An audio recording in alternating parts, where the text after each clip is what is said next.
इसको कंटिन्यू कर देते हैं।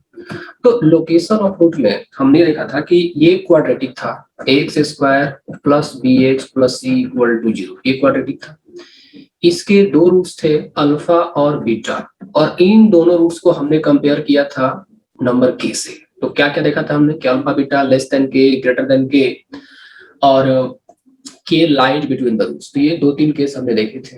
आज जो हम लोग देखेंगे अल्फा बीटा को हम लोग इंटरवल में कंपेयर करेंगे। बताया था कल ना, 2 डिफरेंट केस में डिस्कस किया था, बताया भी था कि पॉसिबिलिटीज क्या क्या है कि या तो एक नंबर से कंपेयर करना है, अल्फा बीटा लेस देन के होता है, अल्फा बीटा ग्रेटर देन के होता है, अल्फा लेस देन के लेस देन बीटा। तो ये सारी केस डिस्कस हो गया था।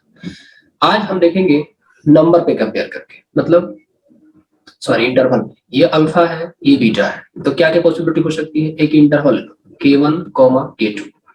तो पॉसिबिलिटी ये है कि k1 यहाँ पे, k2 यहाँ पे, मतलब कह सकते हैं कि alpha beta both lies between the roots.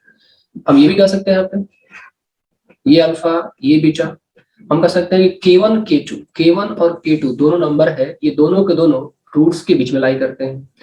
या हम ये कह सकते हैं कि exactly one of the root, या तो अल्फा या तो beta, exactly one of the roots lie between k1 and k2। ये टोटल यहाँ पर 3 वेरिएशंस आपके पास होंगे। ये वाला केस देख लिया था हमने कल ना, सिंगल वाला केस देख लिया था, अल्फा बीटा को एक सिंगल नंबर से कंपेयर किया गया तो क्या होता है, ये केस कल कर लिया था हमने ना, क्वेश्चन प्रैक्टिस कर लिया था। अब हमको अल्फा और बीटा को 2 नंबर से कंपेयर करना है, तो 2 नंबर आएगा तो क्या बनाएगा कि इंटरवल बना देगा। Okay, so let's start here. पहले इस केस को डिस्कस करते हैं, पहले इस केस को डिस्कस कर लेते हैं। ये केस डिस्कस करेंगे, फिर ये केस डिस्कस कर लेंगे, और फिर ये केस कर लेंगे डिस्कस। तो नाउ कल हमने डिस्कस किया था, टोटल 3 कंडीशंस थे। कल हमारे पास टोटल कितने कंडीशन थे? 3 कंडीशंस थे। आज उसको एक्सटेंड करते हैं और लिखेंगे चौथा कंडीशन। चौथा कंडीशन ये है कि both roots lie between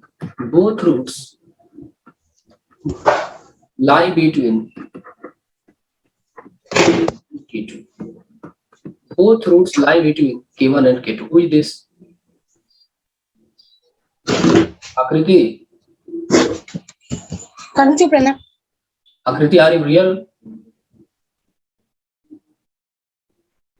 Yes sir.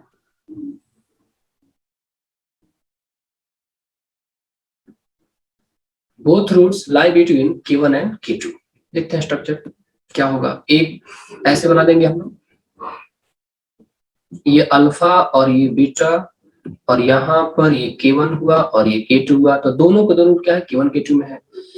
और यहाँ पर ये चीज ऐसे भी हो सकती है, लेस देन 0 करके, ये अल्फा और ये बीटा, यहाँ पर ये K1 और यहाँ पर ये K2। तो कल मैंने तुम लोगों से क्या दिखलाया था कि जो कंडीशन a ग्रेटर देन 0 में आता है, same condition a less than 0 भी आता है। हमारा काम क्या है, किसी एक वाले केस पे कंडीशन एस्टेब्लिश कर लें, दूसरा वाला केस ऑटोमेटिकली आ जाता है। ओके, तो हमारा काम क्या है कि इस केस में हम कंडीशन एस्टेब्लिश करेंगे, दोनों में सेम रिजल्ट आता है। Okay, so let's begin here. ये ग्राफ को देखो, इस ग्राफ के कॉरस्पॉन्डिंग क्वाड्रेटिक, इस ग्राफ पे k के कॉरस्पॉन्डिंग जो वैल्यू आ रही है पॉजिटिव की नेगेटिव, बताओ। K1 के कॉरस्पॉन्डिंग जो वैल्यू आ रही है नेगेटिव है, पॉजिटिव है, तो f ऑफ K1 क्या कहेंगे, पॉजिटिव कहेंगे।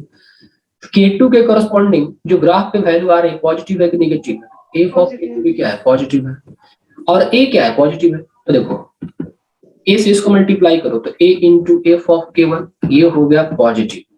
दूसरा हो जाएगा फिर a से इसको मल्टीप्लाई करो तो a into f of K2, ये भी हो गया पॉजिटिव।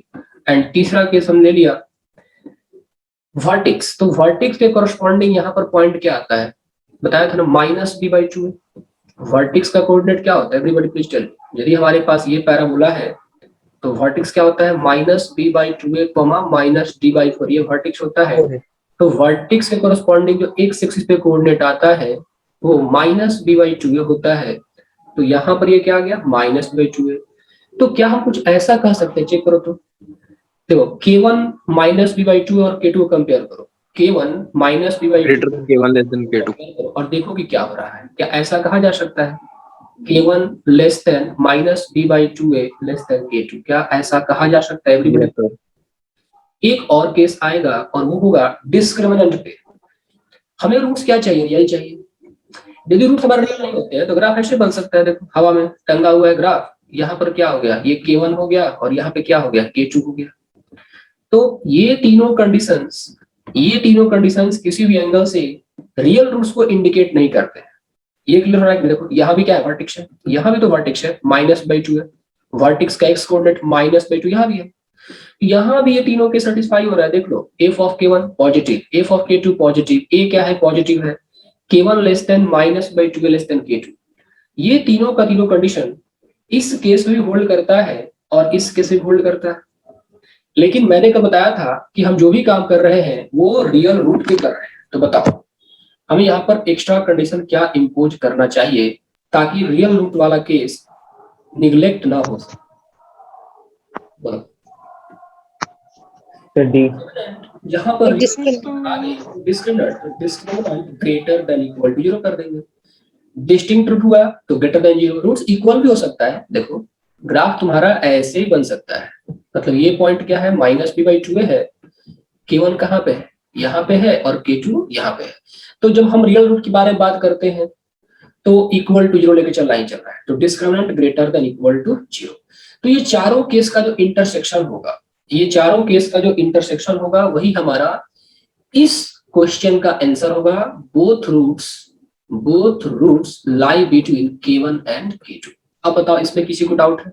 Everybody please respond. आगे बढ़े हम लोग, ठीक है? Yes sir. क्वेश्चंस इकट्ठे ले लेंगे, ठीक है? पहले सारे कॉन्सेप्ट क्लियर कर लेते हैं। और एक प्रैक्टिस ऐसा नहीं है कि ये जो एंड क्लास है, इस टॉपिक लास्ट क्लास है, मैं बताऊं आप लोगों को इस टॉपिक से बहुत ही अच्छे क्वेश्चन बनते हैं। तो बस थ्योरी एक बार क्लियर कर लेते हैं, इससे रिलेटेड प्रॉब्लम्स, बहुत ही गहराई तक प्रॉब्लम्स, इनकी स्टडी हम लोग अगले क्लास में करेंगे। जैसे हमने ग्राफ पढ़ाया था क्वाड्रेटिक, इसके बाद मैंने प्रॉब्लम्स ऑन ग्राफ पढ़ाया, ऐसी लोकेशन ऑफ रूट, फिर problems of location of root करेंगे अलग से। हाँ, बेसिक क्वेश्चंस, ताकि इन सब फॉर्मूला को एक बार वेरीफाई किया जा सके, इनसे इनका कॉन्सेप्ट को अच्छे तरह से रियलाइज किया जा सके, ये हम लोग आज कर लेंगे, ठीक है? मैं नहीं चाहता हूँ कि ये क्लास और ज्यादा एक्सटेंड हो, क्योंकि रक्षाबंधन है, मैं चाहता हूँ कि आप लोग रक्षाबंधन एंजॉय करें, ठीक है? 5. The fifth case says that K1 and K2 lie between the roots. K1 and K2 lie between the roots. K1 and K2 lie between the roots. तो ऐसा कैसे होगा? देखो मतलब ये, अब मैं देखो एक ही केस लूंगा, a ग्रेटर देन 0 वाला केस लूंगा। बताया ना कि मैं a ग्रेटर देन 0 लूंगा, सेम केस आएगा, a लेस देन 0 लूंगा, डिटो सेम केस आएगा।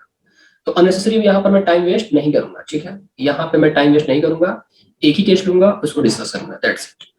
अब दोनों केस, हाँ बोलो सर। अभी आपने जो बताया both root lies between K1 and K2, sir ये जो कंडीशन है सर, इसका इंटरसेक्शन लेंगे कि यूनियन सर? ये चारों का इंटरसेक्शन, ये चारों सिमुलटेनियसली होल्ड करना चाहिए ना, तो इन चारों का इंटरसेक्शन होगा, वही तुम्हारा फाइनल आंसर देगा। इंटरसेक्शन मतलब कह सकते हो first intersection second, intersection third, intersection fourth, इन चारों का जो इंटरसेक्शन होगा वो आपका फाइनल आंसर होगा। Next, K1 and K2 lie between the roots। तो देखो ये आपका क्वाड्रेटिक है, ये अल्फा क्वाड्रेटिक का ग्राफ है, ये बीटा है, और यहाँ पर ये K1 हुआ, यहाँ पर ये K2 हुआ। अब यहाँ पर केसेस क्या होगा, आपका रिड्यूस हो जाएगा, उतना ज्यादा केस नहीं आएगा। देख लेते हैं क्या होता है। ये है K1 और ये है K2। अब देखो यहाँ पर सब लोग, everybody please see here, K1 के करस्पॉन्डिंग जो ग्राफ है वो ऊपर है कि नीचे है? नीचे है। f ऑफ K1 यहाँ पर नेगेटिव होगा। K2 के करस्पॉन्डिंग जो ग्राफ है ऊपर है कि नीचे है? तो K1 f of K1 less then 0, K2 f of K2 less than 0। तो यहाँ और a जो है पॉजिटिव है, तो यहाँ पर कंडीशन देखो क्या बनेगी, a को मल्टीप्लाई करो f ऑफ K1 से, तो f into f of K1, ये ग्रेटर देन 0 आया, पक्का ग्रेटर देन 0 है ना कि लेस देन 0 है? लेस देन 0 आएगा ना, लेस देन आएगा, ठीक है? पॉजिटिव है और f ऑफ K1 नेगेटिव है, तो मल्टीप्लाई करोगे तो a into f of K1 less then 0, a into f of K2 less than 0 आ जाएगा। और कंडीशन यहाँ पे नहीं लगेगा, डिस्क्रिमिनेंट वाला कंडीशन और वो वर्टेक्स वाला कंडीशन यहाँ पर अप्लाई नहीं होगा। कारण क्या है, देखो जैसे मैं बोलूं, पूछूं कि ये तीसरा वाला केस यहाँ पर अप्लीकेबल क्यों नहीं है। क्यों? क्योंकि यहाँ पर क्लियरली विजिबल है कि माइनस बी बाई टू ए जो होगा वो अल्फा और बीटा के बीच में आएगा, तो K1 less than minus b by two a less than K2 ये तो हो रहा है। लेकिन यहाँ पर K1 और K2 का पोजीशन फिक्स नहीं है ना, सिचुएशन आपकी ऐसी भी हो सकती है। हमें क्या करना है, बीच में लाई कराना है। अल्फा बीटा हो सकता है K1 यहाँ पर हो जाए, K2 यहाँ पर हो जाए, हो सकता है दोनों का दोनों यहाँ पर हो जाए, हो सकता है दोनों बीच में ही हो जाए एकदम। तो और वर्टेक्स का जो कोऑर्डिनेट होता है माइनस बी बाई टू ए, ये तो बिल्कुल बीच में लाई करता है। तो K1 K2 यहाँ पर होगा तो हम बोलेंगे K1 K2 greater than minus b by two a. K1 K2 यहाँ पर होगा तो हम बोलेंगे K1 K2 less than minus by two a. K1 K2 बिल्कुल यहीं पर हो गया तो K1 K2 equal to minus by two A. तो ऐसे केस बहुत हौच पौच हो जाएगा, तो ये अप्लाई नहीं करना, ये कंडीशन डालना ही नहीं है। मतलब K1 K2 और माइनस बी बाई टू ए, देखो यहाँ पर K1 ये K2 माइनस बाई टू ए, ये यहाँ पर कंडीशन नहीं आएगा। बस अब तुम पूछोगे ठीक है ये नहीं आएगा तो डिस्क्रिमिनेंट वाला कंडीशन तो आ सकता है ना, नहीं आएगा। बाय डिफॉल्ट यहाँ पर रियल एंड डिस्टिंक्ट रूट होंगे। कोई पूछो मेरे से कैसे, क्योंकि मैं देखो कल मैंने आपको एक्सप्लेन किया था ना, K lies between the roots. जरा गौर करो तो K lies between the roots, last case और ये केस बिल्कुल सेम है। K lies between the roots, ये लास्ट वाला केस कल का लेक्चर का ये लास्ट केस बिल्कुल सेम है। यहाँ फर्क क्या पड़ा, यहाँ पर K आया था सिर्फ, यहाँ पे K1 K2 दो नंबर आ गए, एक तो फर्क पड़ा, बाकी सब तो सेम ही है बेटा। देखो एक बार ठीक से, K जो है अल्फा बीटा के बीच में है, यहाँ पर K1 K2 अल्फा बीटा के बीच में है, तो यहाँ पर K बीच में है, यहाँ पे दो नंबर बीच में है, बिल्कुल कंडीशन सेम आया था। यहाँ पे कंडीशन क्या आया था, a इंटू एफ ऑफ के लेस देन जीरो आया था ना, बताओ। यहाँ पर a इंटू एफ ऑफ के लेस देन जीरो, एक नंबर यहाँ पे दो नंबर है, K1 K2 है, तो a into F of K1 less than zero, a into F of K2 less than zero चला आया। यहाँ भी नहीं समझ में आया, दूसरे तरीके से मैं समझा सकता हूँ, देखो हालांकि समझ में आ गया होगा मेरे को लगता है। चलो एक बार मैं कल वाला कॉन्सेप्ट को दोबारा रिपीट कर रहा हूँ कि ऐसा मैंने क्यों किया था। सीखो एक बात बताओ, ए तो पॉजिटिव है, ए क्या है, पॉजिटिव है, तो ए पॉजिटिव है तो पैराबोला ओपन अप बनेगा। लेकिन K1 पे निगेटिव हो रहा है, K1 पे ये निगेटिव हो रहा है, तो पैराबोला अप बना और इसको किसी पॉइंट पे निगेटिव होना है कि तभी पॉसिबल है ना जब ये एक बार एक से कट करे। यस और नो? अप होना है और किसी ना किसी पॉइंट पे इसको निगेटिव होना है, ये तब पॉसिबल है जो एक बार एक्सिस को कट करे, और एक बार कट किया तो एक बार नहीं दोबारा कट करेगा ही करेगा, क्योंकि पैराबोला है ना, तो नीचे आया तो एक पर्टिकुलर पॉइंट पर इसको रिटर्न भी होना है, तो बाय डिफॉल्ट यहाँ पे दो रूट आएंगे ही आएंगे। These are the only conditions for K1 and K2 lie between the roots। अब इसमें किसी को डाउट है तो क्लेम करें, वरना मुझे आगे बढ़ने दें। No sir. चलो आगे बढ़ते हैं फिर से। तो यहाँ पर कंडीशन नंबर 6 पे आते हैं। Exactly one root lies between the roots. Exactly one root lies between the exactly one root lie between K1 and K2. Exactly one root lie between K1 and K2। मतलब ये हुआ यहाँ पर कि अब हम ऐसे केस डिस्कस करेंगे। ये रहा, ठीक है, ये रहा, ये है अल्फा और ये है बीटा, तो यहाँ पर हुआ K1 और यहाँ पर हो गया K2, ठीक है। सो K1 और K2, ऐसा भी हो सकता है कि बीटा लाई कर जाए, मतलब ये रहा K1 और ये रहा K2, दोनों ही केस में सेम कंडीशन आएगा, इसमें टेंशन लेने की आवश्यकता नहीं, ठीक है। ये रहा K1, ये रहा K2 और यहाँ पर ये नीचे ऐसे और यहाँ पर ये आ गया ऊपर ऐसे, ठीक है। अब देखो K1 के कॉरस्पॉन्डिंग K1 के कॉरस्पॉन्डिंग जो वैल्यू है वो ऊपर है कि नीचे है, तो f ऑफ K1 क्या है, ऊपर। K2 के कॉरस्पॉन्डिंग जो वैल्यू है वो क्या है, नेगेटिव। K2 यहाँ पर नेगेटिव, ठीक है। यदि मैं ग्राफ को ऐसे करके लेता हूं तो भी सेमी कंडीशन आएगा। देखो a लेस देन 0 कर दिया, ये अल्फा है, यहाँ पर मैंने क्या ले लिया, K1 ले लिया, तो f ऑफ K1 ये नेगेटिव की पॉजिटिव नेगेटिव है, और यहाँ पर ये K2 कर दिया तो f ऑफ K2 ये क्या है, पॉजिटिव। अब यहाँ पर एक ही कंडीशन आएगा, f ऑफ K1 पॉजिटिव है, f ऑफ K2 नेगेटिव है, दोनों का मल्टीप्लाई करो, रिजल्ट पॉजिटिव की नेगेटिव, चलो f of K1 positive, f of K2 negative, दोनों को मल्टीप्लाई करेंगे, यहाँ पर f of K1 into f of K2 ये आपका नेगेटिव है। Only condition in this case, यही सिर्फ कंडीशन होल्ड करते, बाकी कोई सर ये मल्टीप्लाई, हाँ यहाँ पर मल्टीप्लाई क्यों कर रहे हैं, देखो देखा जाए तो रिजल्ट होता है, हम हमारी कोशिश यही होती है कि हम एक कॉन्क्रीट रिजल्ट बनाए, कंबाइंड रिजल्ट बनाए, ठीक है। अब देखो तुम पूछ सकते हो कि यहाँ पर सर आपने मल्टीप्लाई कर दिया, ठीक है, तो इन दोनों में आपने मल्टीप्लाई क्यों नहीं किया? यहाँ पर भी एफ ऑफ के वन पॉजिटिव है, देखो यहाँ पर सब लोग everyone look here, F of के वन पॉजिटिव है, एफ ऑफ के टू पॉजिटिव है। यदि मैं मल्टीप्लाई करता तो एफ ऑफ के वन इंटू एफ ऑफ के टू ग्रेटर देन जीरो, यहाँ भी चला आता ना, और यस सर। यहाँ भी एफ ऑफ के वन इंटू एफ ऑफ के टू ग्रेटर देन जीरो चला आता। तो ये दोनों ही केस में सेम कंडीशन आ जाता, दोनों ही कंडीशन में क्या आ जाता, सेम कंडीशन आ जाता। यहाँ ही नहीं और भी कई सारे केस थे, देखो अब यहाँ भी कंफ्यूज, क्या फर्क पड़ता है, हमको ये भी चाहिए, हमको ये भी चाहिए, तो दोनों ही केस में एफ ऑफ के वन इंटू एफ ऑफ के टू पॉजिटिव चला आता। लेकिन ऐसा नहीं, देखो आपने ऐसा कोई केस ले लिया, अल्फा और ये बीटा, सपोज कर मैंने क्या किया, K1 को यहाँ पे लाई कराया और K2 को यहाँ पे लाई कराया। थोड़ा अच्छे से कर देता हूँ ताकि आप लोगों को थोड़ा अच्छे से फील चला है, मैं पूरा बॉडी चेंज करता हूँ। मैंने क्या किया, देखो यहाँ पर मैं क्या कर रहा हूँ, ये अभी क्या था, वो पहला केस क्या था, ये अल्फा है और ये बीटा है, मैंने K1 को यहाँ पर रखा, K1 को यहाँ पर, K2 को यहाँ पर रखा, मतलब both roots lie between K1 and K2। तो ये आपका एफ ऑफ K1 और ये आपका एफ ऑफ K2। हम देख सकते हैं कि यहाँ पर F of K1 into F of K2 positive चला आया। लेकिन ये जो केस है F of K1 into F of K2 greater than zero, ये कई सारे दूसरे केस भी आ सकता है, ठीक है। वो क्या क्या हो सकता है, देखो सपोज करो हमने ग्राफ को ऐसे रख दिया, ये है K1 और ये है K2, तो यहाँ पर भी एफ ऑफ K1 चला आया और यहाँ पर भी एफ ऑफ K2, तो ये F of K1 into F of K2, यहाँ पर देखो पॉजिटिव हो रहा है क्या, चेक करो, यहाँ पर पॉजिटिव हो रहा है F of K1 F of K2। आप ग्राफ को ऐसे भी कर देंगे, यहाँ पर ये K1 कर देंगे, यहाँ पर K2 कर देंगे, तो उस केस में भी F of K1 positive, F of K2 positive, positive positive, यहाँ पर F of K1 into F of K2 positive चला आया।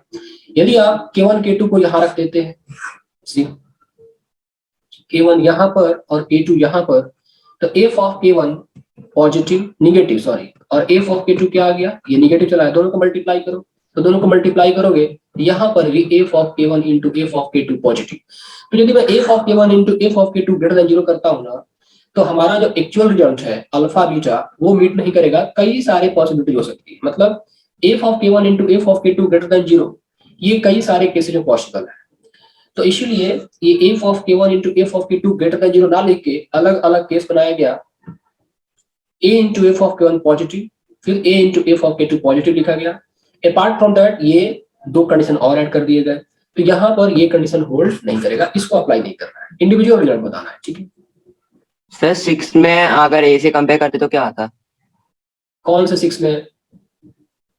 इसमें तो बता रहा हूं उनको, तो अभी देखो यहाँ पर हम, अच्छा देखो ये F of K1 into F of K2 यहाँ पर क्यों मल्टीप्लाई किया गया, क्योंकि F of K1 into F of K2 सिर्फ इसी केस में आ सकता है। देखो मैंने आपको इतना केस दिखलाया ना, इतना सारा केस दिखलाया, क्या कहीं भी किसी भी केस में F of K1 into F of K2 less than zero हुआ, टेल मी, ना, सिर्फ इसी केस में F of K1 into F of K2 less than zero हुआ, इसीलिए हमने यहाँ पर मल्टीप्लाई करके बताया।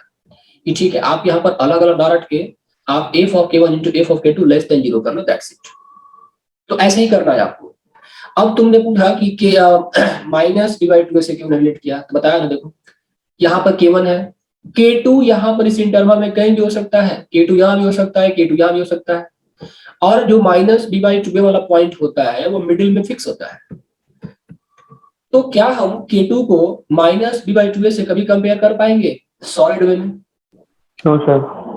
माइनस डिवाइड टू K2 से बड़ा भी हो सकता है, K2 यहाँ पर लाइक किया छोटा भी।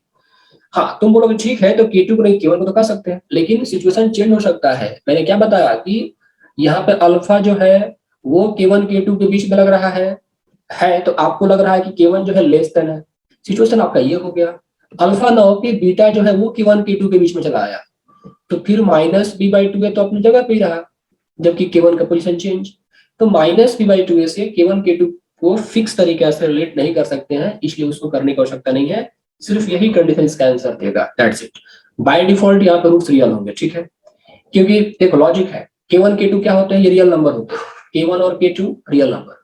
आपने रूट्स को रियल नंबर से कंपेयर किया है, तो रियल नंबर से सिर्फ रियल नंबर को ही कंपेयर कर सकते हैं, रियल नंबर से कॉम्प्लेक्स नंबर और इमेजिनरी नंबर को हम कंपेयर नहीं कर सकते। ठीक है, तो यदि हमने K1 K2 को रियल ले रखा है तो बाय डिफॉल्ट जब प्रूफ रियल होंगे तो यहाँ पर हमें ये कंडीशन अप्लाई करना पड़ेगा, मतलब डिस्क्रिमिनेंट वाला कंडीशन अप्लाई करने की जरूरत यहाँ पे नहीं है। लॉजिकली भी है, देखो ये K1 है, ये K2 है, तो ग्राफ हमने क्या लिया, ए पॉजिटिव ले लिया।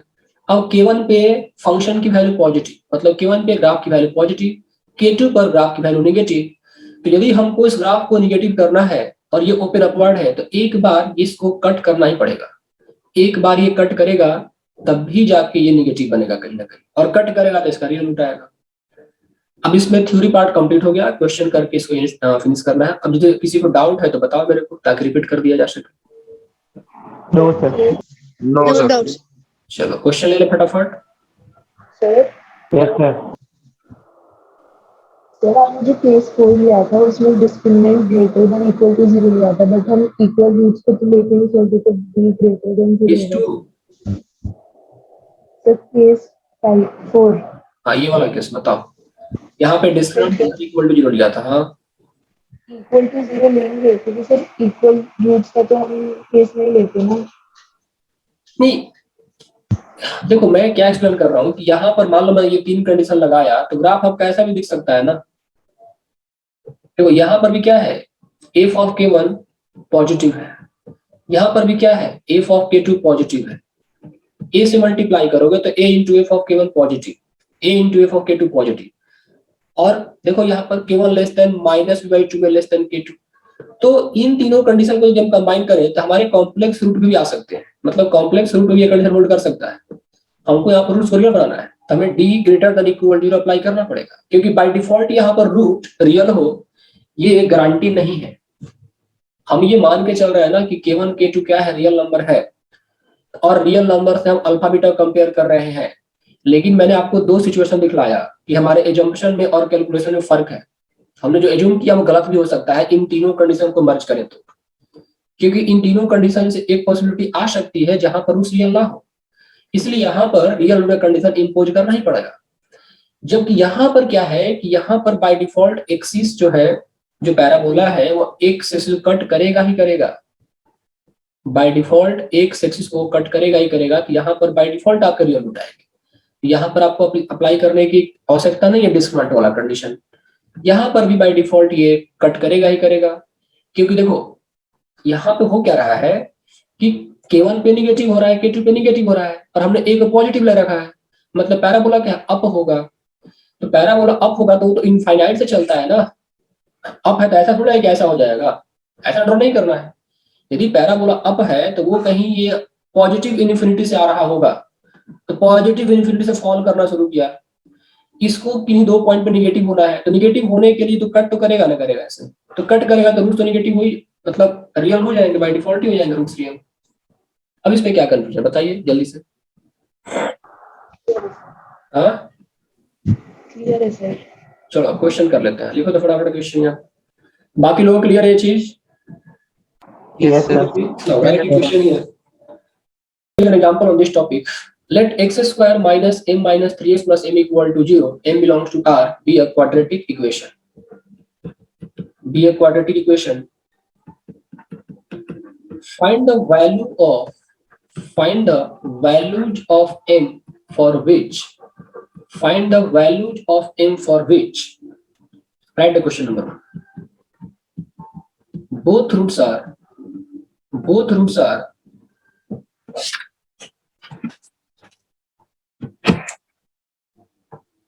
lying in close interval 1, 2. Sorry, open interval 1 और 2 के बीच में, open interval 1, 2.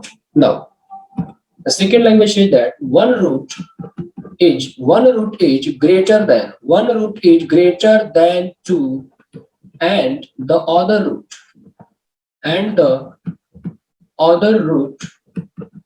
is smaller than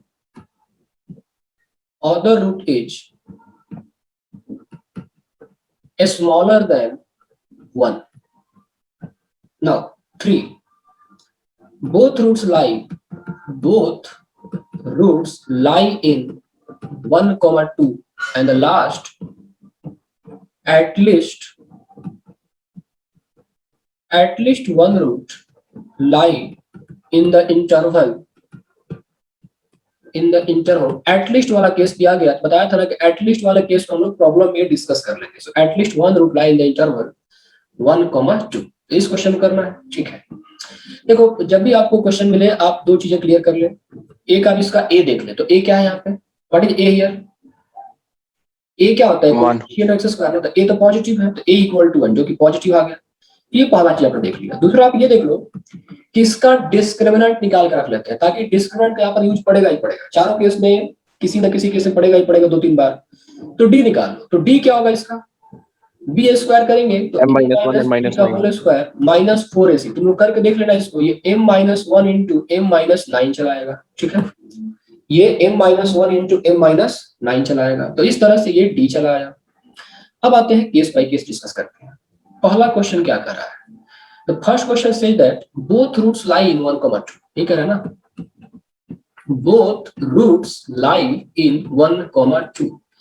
क्या था कंडीशन, कैन यू टेल मी। आप चाहो तो अपने कन्वीनियंट के लिए यहाँ पर एक रफ ग्राफ बना दो, आप एक रफ ग्राफ बना लो ऐसे, ये अल्फा है और ये बीटा है, यहाँ पर ये 1 है और यहाँ पर ये 2 है।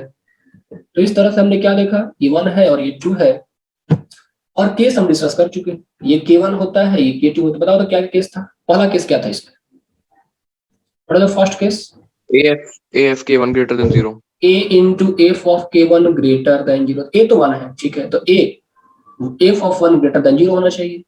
तो f of 1 मतलब ये जो क्वाड्रेटिक होता है ना, यही आपका फंक्शन का काम करता है। तो इसमें क्या करो, 1 पुट कर ग्रेटर देन 0 कर दो, 1 पुट करो तो क्या दिखेगा आपको, 1 1 1 1 1 क्या आ रहा है, -1 m-3 plus m greater than 0। देखो तो जरा हो रहा है क्या हो रहा है, ये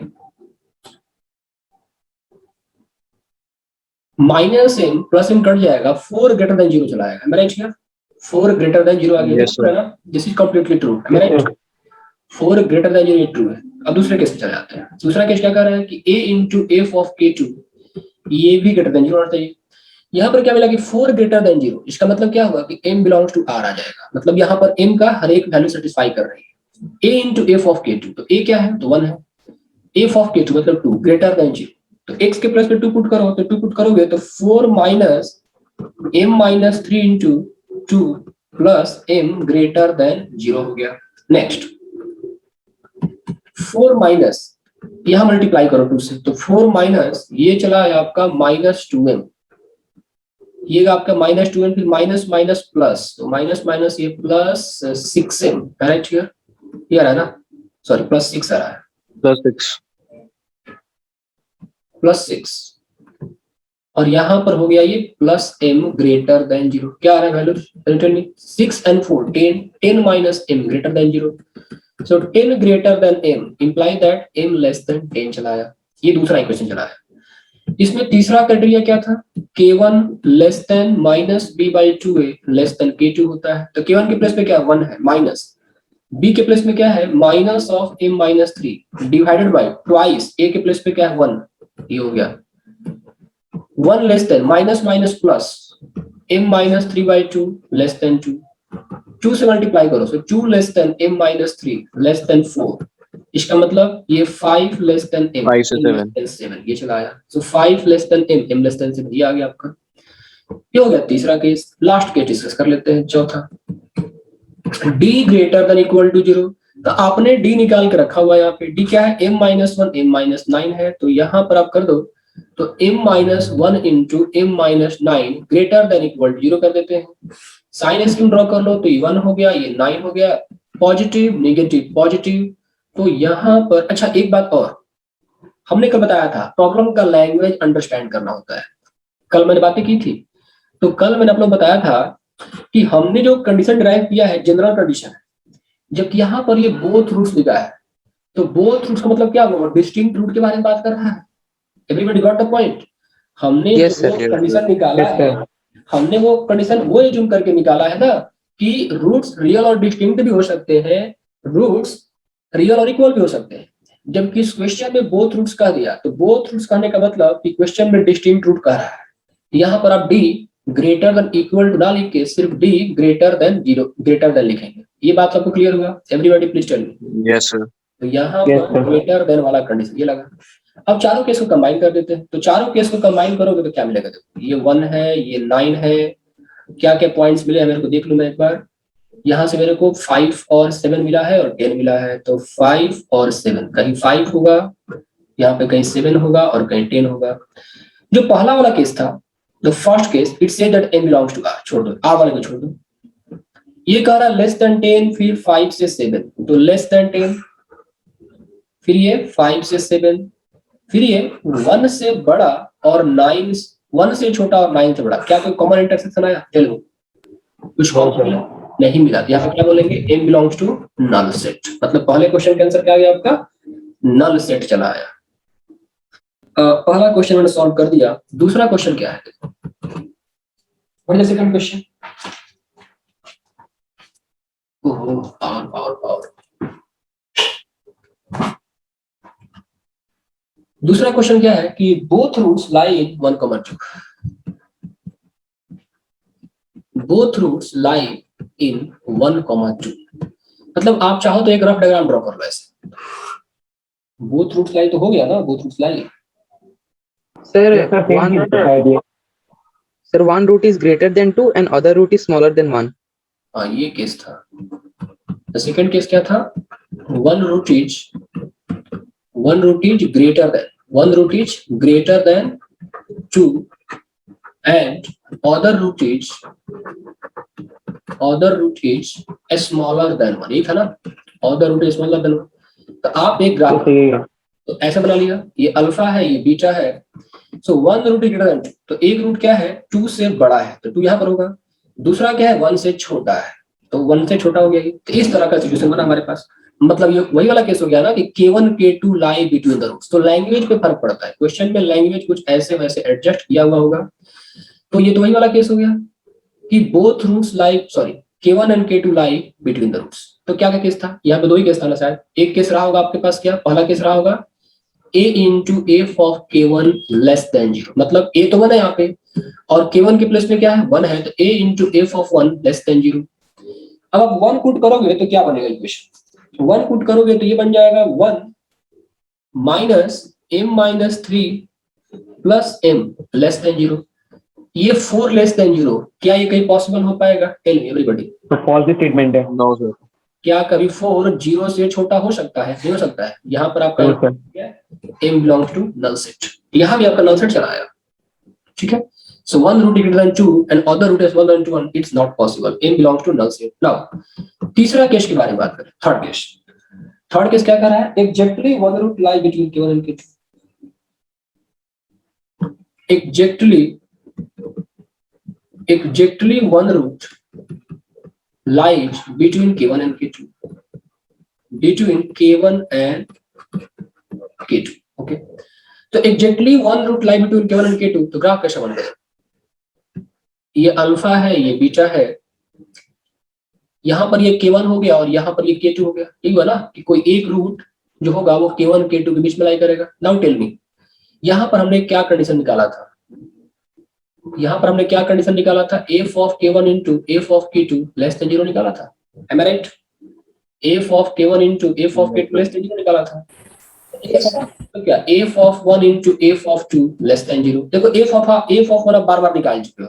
आपने f of 1 निकाला तो ये क्या आ रहा है? 4 आ रहा है। मतलब f of 1 जो आपका 4 होगा। f of 2 आपने कितना निकाला था? क्या f of 2 आपने m-10 करके कुछ निकाला था क्या? याद करो तो। पिछले केस में निकाला था f of 2, m-10 आ गया था। Everybody please respond. Yes, Yes, sir. sir. Yes, sir. तो यहाँ पर आपको क्या मिला? m-10 less than 0 imply that m less than 10। ये मिला था ना। अब चौथा जो Sir, केस 10 minus m था। क्या? Sir, 10 minus m था। पक्का ना? Yes, sir. Excuse me, sir. Sir, previous slide करना एक बार। हाँ कर दिया प्रीवियस स्लाइड। सर इसमें हम सेकंड कंडीशन वो a f K2 less than 0। हाँ नहीं लेंगे, क्योंकि पहला देखो इंटरसेक्शन लेना होता है ना, अच्छा डाउट है इंटरसेक्शन। yes sir आगे सर ये पहला ही वाला case yes sir 4 less than 0 ही फेल हो गया था, आगे आप कंडीशन लेने की आवश्यकता नहीं है, ठीक है। yes ठीक है, यहाँ देखते हैं f of 1 into f of 2 less than 0, तो ये 10 माइनस m आया है, तो यहाँ पे क्या कर सकते हैं 10 minus m less than 0 imply that 10 minus 10 less than m, तो m ग्रेटर देन 10 आ गया, m ग्रेटर देन 10 चला गया, m ग्रेटर देन 10 आ गया ना। चौथा केस यहाँ पे, ठीक है, तो ये इसका आंसर हो गया। थर्ड केस का आंसर क्या है, m ग्रेटर देन 10, पहले थर्ड केस पे काम कर लेते हैं अच्छे से। So m greater than 10 का मतलब m belongs to 10, infinity. So this is the answer of third part. मतलब exactly one root lies between k1 and k2. So you got here m belongs to 10, infinity. Now the fourth part and the last part of this question. At least क्या बोल रहा है question? What are the language में? At least one root lie in the interval 1, 2. So at least one root lie in 1, 2. That's it. अब language के आधार पे आप guess करो कि क्या क्या कंडीशन अप्लाई किया जा सकता है इसमें। एटलीस्ट कह रहा है तो ये दो चीजों से मिलकर बना होगा। फर्स्ट का थर्ड का यूनियन ले लेंगे। exactly one root one हो both हो वाला केस एग्जैक्टली वन रूट इन 1, 2, इस वाले केस का और इस वाले केस का बोथ रूट्स इन 1, 2, इन दोनों केस का हम क्या करेंगे, यूनियन ले लेंगे। अब एग्जैक्टली वन रूट इन 1, 2 इसका क्या था, देखो 10, इन्फिनिटी आ चुका है, तो 10, infinity union both roots in 1, 2 इसका क्या आया था कंडीशन, याद है किसी को, बोथ रूट्स 5 आया था क्या, नल सेट आ गया था। तो देखो नल सेट का और किसी सेट का यूनियन लेने से वही सेट चला आता है ना, तो इसका भी आंसर यही हो गया। नल सेट का और किसी सेट ए का पढ़ा होगा तुम लोगों ने, एक नल सेट है union A union null set क्या आता है, ये चला आता है, तो यहाँ पर यही सेट चलाएगा। इस तरह से ये क्वेश्चन खत्म हो गया। और चूंकि आज फेस्टिवल है तो मैं इस क्लास को और नहीं कराऊंगा, मतलब जो हाँ सर मुझे एक डाउट था कि ये इसमें यूनियन क्यों लेते हैं सर? एटलीस्ट बोल रहा है ना, ये देखो एटलीस्ट वन रूट लाई, तो एटलीस्ट का मतलब क्या होगा, मतलब बोलो कि एटलीस्ट इस क्लास को चलने के लिए एटलीस्ट एक स्टूडेंट आना चाहिए, तो या तो तुम चले आओ या 2-3 और चले आए या 5-6 चले आए या 10-20 चले आए, कम से कम एक आएगा तो क्लास चलेगा। तो तुम ऑप्शन पे डिपेंड करते हो, मतलब कम से कम एक आना ही चाहिए। Yes sir. सर 18th अगस्त के बीएफ क्वेश्चंस में प्रॉब्लम आ रही है। 18 अगस्त के बीएफ क्वेश्चन में प्रॉब्लम आ रही है, ठीक है। तो देखो 1 मिनट पहले मैं कुछ ये कर दूं, तो ये समझ में आ गया सबको ना, ये क्वेश्चन क्लियर है? yes sir तो अब ये क्लास यहीं पे समाप्त होती है। चलो देखो ये ब्लॉक है, यहाँ पर ये ब्लॉक है, यहाँ पर ये ब्लॉक है, यहाँ पर ये ब्लॉक है, यहाँ पर ये ब्लॉक है, 10 हो 20 हो छोड़ दो, कुछ भी ले लो। ये है M1, यहाँ पर मास है M2, यहाँ पर मास है M3, ये M4 है और ये M5 है, ठीक है। तो यहाँ पर दो केस था, एक पहला कंडीशन ये था कि मान लो इसको ऐसे पुल किया जा रहा है इधर F1 लगा के, इसको ऐसे F2 लगा के, हमें कांटेक्ट निकालना होता है यहाँ पे। चलो मान लो मेरे को यहाँ पे निकालना है, सपोज करो यहाँ पे निकालना है, इसको मैंने N1 बोला, तो N1 जो होगा क्या होगा, आप क्या करो, इसको एक अलग मास मान लो और इस पूरे को एक अलग ही बॉडी मान लो, सिस्टम मान लो इस पूरे को, ठीक है। आप मान लो कि ये सिस्टम है, इसका मास M2 plus M3 plus M4 plus M5 है, तो करना क्या होता है, इधर वाले मास को F1 से मल्टीप्लाई कर देंगे, मतलब M2 plus M3 plus M4 plus M5, यहाँ पर हम F1 कर देंगे माइनस ये इस वाले मास को इधर मल्टीप्लाई कर देंगे, और फिर टोटल मास का सम, मतलब टोटल मास का सम सिग्मा mi कर देंगे। That's it. सिग्मा mi का मतलब M1 plus M2 plus M3 plus M4 plus M5, ये हो गया आपका सिग्मा mi। इस तरह से आपको यहाँ क्वांटिटी निकल गया। यदि आपको क्वांटिटी यहाँ पर निकालना है N2, सपोज करो इसको N2 बोला, अब क्या करो, फिर से दो डिफरेंट सिस्टम बनाओ अपना। तो कैसे बनाओगे, एक इस पूरे का सिस्टम मान लो और इस पूरे का अलग सिस्टम मान लो। इधर मास क्या आ गया M3 M4 M5, इधर के F1 से मल्टीप्लाई कर दो, तो M3 plus M4 plus M5 और ये F2, फिर माइनस सॉरी F1, फिर यहाँ पर माइनस ये M1 plus M2 into F1, इसको डिवाइड कर देंगे टोटल मास। तो ऐसे ही निकाला है, बाकी आपको इस पे करना होगा, तो ये सिस्टम बन जाएगा, ये अलग बन जाएगा, यहाँ निकालना है ये अलग और ये अलग। ये क्लियर है? सर फोर्स अगर सेम डायरेक्शन में हो तो प्लस हो जाएगा ना? हाँ नहीं, फोर ऐसा होता है, मान लो ये दूसरा कंडीशन आ गया, जस्ट वेट, यही डायग्राम ऐसा सर M1 प्लस M2 के साथ F2 होगा ना? हाँ F2 होगा इधर, मतलब अपोजिट मास को मल्टीप्लाई कर रहा हूँ। मान लो ये सिस्टम ऐसा रहता और फोर्स आपको ऐसे लगाया होता, इधर F2 लगाया होता, इधर आपको F1 लगाया होता, तो कुछ नहीं करना होता है, बीच में प्लस कर देना होता है, ठीक है? बीच में जहां भी मतलब माइनस ना के प्लस चला आएगी, पूरा का पूरा आपका प्लस बन जाएगा, ऐसे ऐसे बन जाएगा। Okay, got the point everybody? समझ में आया बात? चलो होमवर्क लिखो फटाफट तुम लोग, फिजिक्स का होमवर्क है, ठीक है? तो होमवर्क करके लाना है। और आकृति, आकृति आर लिस्निंग में? Yes sir. तो आप होमवर्क करके भेजिए, क्योंकि आप ही हैं जो होमवर्क करके नहीं भेजती है, बाकी लोग भेज देते हैं। ओके सर, आज दे दें। आपके तो बहुत सारे पेंडिंग है, देखा जाए। देखो ये ब्लॉक्स है, ये ब्लॉक्स है, ऐसे कनेक्टेड है, ठीक है? इनका मास मैंने क्या किया, इसका मास 1 kg, 2 kg, 3 kg, 4 kg, 5 kg, 6 kg ले रखा है। क्वेश्चन ये है, यहाँ पर 10 न्यूटन का फोर्स लगाया गया, यहाँ पर 5 न्यूटन का फोर्स लगाया गया, तो अब यहाँ पर आपको कांटेक्ट फोर्स निकालना है। You have to find the contact force at here, ठीक है? ये पहला हो गया। दूसरा सेम सिचुएशन है, सिचुएशन सेम रहेगा, बस फोर्स का डायरेक्शन मैंने चेंज कर दिया। 1 2 3 4 5 6, 1 2 3 4 5 6, ये 5 न्यूटन इधर अप्लाई कर दिया, इधर मैंने 10 न्यूटन अप्लाई कर दिया। और इस केस में मैंने पूछा कि मेरे को यहाँ पर चाहिए, यहाँ पर कांटेक्ट फोर्स N2 चाहिए और ये N1 चाहिए। ये आप लोग होमवर्क करके भेजें, बाकी असाइनमेंट आप लोग दे रहा हूँ, ठीक है? So thank you very much guys, take rest and Rakshabandhan rakhi वाखी बांध दे आप। सर हाँ सर ये जो बॉक्स है सर, ये बॉक्स में जो 1 लिखा है सर, ये 1 kg है ना सर? ऑल, हाँ ये 1 kg, अब kg में नहीं लिखा, आपको सब kg मान के चलना है, ठीक है? Yes sir, yes sir. All masses are in kg।